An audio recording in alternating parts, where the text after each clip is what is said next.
শহীদ বুদ্ধিজীবী স্মৃতিসৌধে রাষ্ট্রপতি ও প্রধান উপদেষ্টার শ্রদ্ধা। জাতির শ্রেষ্ঠ সন্তানদের কৃতজ্ঞ চিত্তে স্মরণ।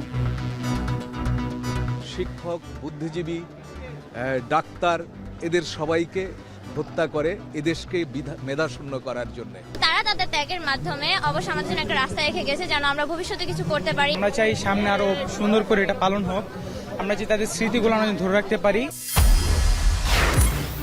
গণতন্ত্রে ফেরাই শহীদ বুদ্ধিজীবী দিবসের শপথ বললেন ফখরুল। ফ্যাসিবাদের সহযোগী বুদ্ধিজীবীদের প্রত্যাখ্যান নাগরিক কমিটির। কবি হেলাল হাফিজকে সর্বস্তরের শ্রদ্ধা। বাংলা একাডেমি ও প্রিয় প্রাঙ্গণ প্রেস ক্লাবে জানাজা, বিকেলে বুদ্ধিজীবী কবরস্থানে দাফন। এবং গণমাধ্যমের স্বাধীনতায় বিন্দুমাত্র হস্তক্ষেপ নয় বললেন প্রেস সচিব। কর্মীদের বেতন দিতে না পারলে বন্ধ করা উচিত প্রতিষ্ঠান।